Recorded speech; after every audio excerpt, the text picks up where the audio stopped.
Baby powder not baby killer. विदेशी company हमारे यहाँ एक दवा बनाती है और बेचती है, उसका नाम है आयोडेक्स। आपने इसका विज्ञापन सुना होगा, आयोडेक्स मलिए काम पे चलिए। ये आयोडेक्स नाम की दवा हर चोट और मूंछ के लिए आपको कहा जाता है कि आप इस्तेमाल करो। दुनिया में कोई देश नहीं है जो इसका इस्तेमाल करता आयोडेक्स का। अमेरिका, कनाडा जैसे सब देशों में ये बंद है, 20 साल पहले बंद है, लेकिन भारत में धड़ल्ले से बिक रही। फालतू में ऐसी दवाएं हमारे यहाँ बहुत मिलती हैं। और एक उदाहरण देता हूं, हमारे यहाँ ऐसे बहुत सारे बच्चों के लिए बेबी फूड और बेबी पाउडर्स बेचे जाते हैं जो दुनिया में कोई नहीं बेचता, कहीं नहीं मिलते। हमारे देश में जो छोटे छोटे बच्चे हैं उनके लिए बेबी पाउडर के नाम पर बहुत सारे ब्रांड हैं, सेरेलक है, नेस्टम है, लैक्टोजन है। ये दुनिया में कहीं नहीं मिलते। अगर आप अमेरिका जाएंगे किसी दुकान में नहीं मिलेगा ये आपको, यूरोप में भी नहीं मिलेगा। अमेरिका, यूरोप में तो हम लोग देखते हैं कि वहां बड़े बड़े शहरों में होर्डिंग्स लगाए जाते हैं और उन पर लोगों को समझाने के लिए लिखा जाता है baby powder not baby killer. वो कहते हैं कि ये बेबी पाउडर नहीं है, बच्चों को मार डाले, ऐसी चीज। अमेरिका, यूरोप में कोई अपने बच्चों को ये नहीं देता, नेस्टम, सेरेलक, लैक्टोजन। लेकिन भारत में पता नहीं कितने परिवारों में बच्चों को ये खिलाया जाता है। पैसे भी बर्बाद हो रहे हैं, बच्चे भी खराब हो रहे हैं।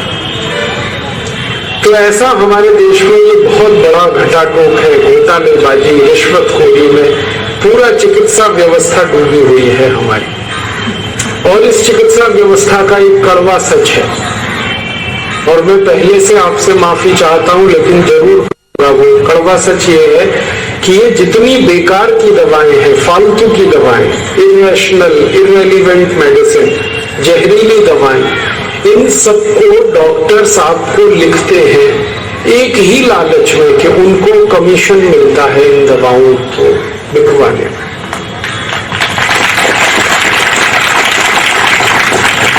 हमारे भारत के बड़े बड़े डॉक्टर्स को मैं मिलता रहता हूँ, उनकी जो प्रेस्क्रिप्शन स्लिप है वो मैं इकट्ठी करता रहता हूँ। हमारे पतंजलि योगपीठ में आप जानते हैं कि हर दिन करीब 2-2.5 हजार मरीज आते हैं, और उनमें से ज्यादा मरीज ऐसे होते हैं जो अंग्रेजी एलोपैथी के चक्कर में सब बर्बाद करा चुके हैं। किडनी खराब हो गई, लीवर डैमेज हो गया, दमा हो गया, अस्थमा हो गया, अल्सर हो गया, पेप्टिक अल्सर हो गया, अंत में आते हैं हमारे यहाँ। तो पहले कहाँ कहाँ इलाज कराया हम उनसे पूछते हैं, तो उनके प्रेस्क्रिप्शन स्लिप में देखता हूँ। तो डॉक्टर्स की लिखी हुई ऐसी ऐसी दवाएं देखकर मैं हैरान हो जाता हूँ, जिन दवाओं को कोई भी ईमानदार और संवेदनशील डॉक्टर अपने को नहीं खिला सकता, अपने घर परिवार के लोगों को नहीं दे सकता, वो दवाएं डॉक्टर मरीजों को लिखता रहता है। और जब वो स्लिप लेके हम डॉक्टर्स को मिलते हैं और कहते हैं कि आपने ये दवा कैसे लिख दी इस मरीज को, क्योंकि इस दवा के तो 100 से ज्यादा दुष्परिणाम है, दुनिया के इतने देशों में ये बैन है, आपने कैसे लिखा इसको, तो वो डॉक्टर्स जो है ना मुस्कुरा के रह जाते हैं।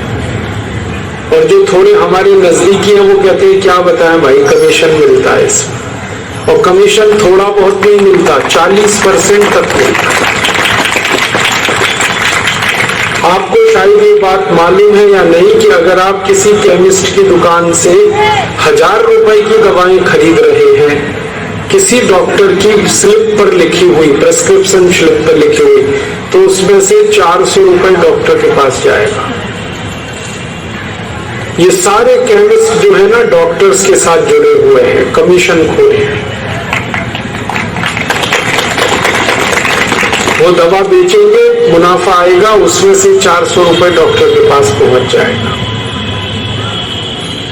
और ये काम और बड़े पैमाने पर होता है जब बड़ी बड़ी कंपनियां अपनी दवाएं डॉक्टर से लिखवाने के लिए कमीशन देती हैं। कैसे कमीशन देती हैं? बहुत सारी कंपनियां डॉक्टर्स को कार देती हैं, गिफ्ट में कार दे देती है, टेलीविजन दे देती है, मोटरसाइकिल दे देते हैं, घर में एसी लगवा देते हैं। कई कंपनियां तो डॉक्टर्स के परिवारी लोगों को स्विट्जरलैंड घूमने का टिकट दे देते हैं, हांगकांग सिंगापुर का टिकट दे देते हैं, कहते हैं जाओ खरीदी करके आओ। अब वो डॉक्टर जब कंपनी से कार पा जाएगा, स्कूटर मोटरसाइकिल लेगा, उनकी बहुत सारी सुविधाएं लेगा, तो वो तो उनका जल खरीद गुलाम हो गया। अब तो कई कंपनियों ने इतने खराब तरीके निकाले हैं इस रिश्वतखोरी के कि बहुत सारे डॉक्टर्स हैं जिनके बेटे बेटियों की पढ़ाई का खर्च दवा कंपनी देती है, डॉक्टर्स के टेलीफोन का खर्च दवा कंपनी भरती है, डॉक्टर्स की गाड़ी में डीजल पेट्रोल का खर्च दवा कंपनी देती है। तो वो डॉक्टर वही दवा लिखते हैं जिसको कंपनी कहती है, और कंपनी वो दवाएं लिखवाती है जिसमें मुनाफा बहुत हो, और मुनाफा उन्हीं दवाओं में है जो सबसे खराब और रद्दी दवाएं। ये सारा रैकेट ऐसे चलता है। तो इस चक्कर में आप जो दवाएं खा रहे हैं, आप नहीं जानते कि उन्हीं दवाओं से आप और ज्यादा बीमार होते चले जा रहे हैं। आप नहीं जानते कि कितनी ऐसी दवाएं हैं जो आपके घुटने के दर्द के लिए जिम्मेदार है। जितनी एंटीपायरेटिक और एंटी एनाल्जेसिक मेडिसिन है, ये सब घुटनों का दर्द करते हैं। आपको गठिया होगा, संधिवात होगा, अर्थराइटिस होगा, ऑस्टियोआर्थराइटिस होगा, रूमेटॉइड अर्थराइटिस होगा, ये सब होता है। कितनी ऐसी दवाएं हैं जो आपको मोटापा लाती है। तो इसलिए मैं आप सभी से एक निवेदन करने आया, विनती करने आया कि आप बीमारी से नहीं, बेईमान डॉक्टरों से बचो। आप बीमारी से नहीं, ये बेकार की फालतू एलोपैथिक